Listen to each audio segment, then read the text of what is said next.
Madame Bautru aide son mari, atteint de la maladie d'Alzheimer, au quotidien. Comme elle, plus de 8 millions de Français accompagnent un proche. Une situation éprouvante pour les aidants. C'est quelque chose qui s'improvise, on ne l'apprend pas et ça nous tombe dessus comme ça. Ça me paraît normal de l'aider autant que faire se peut, quitte à y laisser quelquefois une grande partie de moi. En effet, la vie sociale est très perturbée quand on devient aidant, puisque on a tendance à s'enfermer à 2 voire à 3 dans la maladie.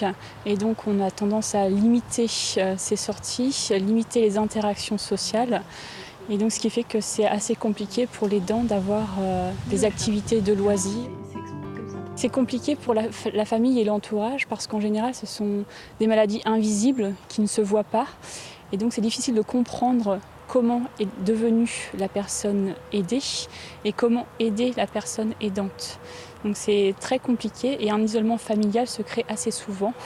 Donc c'est d'expliquer la maladie à la famille pour qu'ils essaient de comprendre en fait ce qui se vit au sein du couple aidant-aidé. S'autoriser à prendre soin de soi, c'est vraiment très important pour l'aidant. Chacun va le faire de façon singulière, c'est-à-dire aller faire du shopping, faire un tour de vélo. Ça peut être également de se sentir soutenu et aidé. Être écouté, c'est important pour un aidant. C'est aussi s'autoriser à demander de l'aide quand c'est nécessaire, puisqu'en général, on peut s'enfermer dans la maladie. Et demander de l'aide, c'est vraiment important.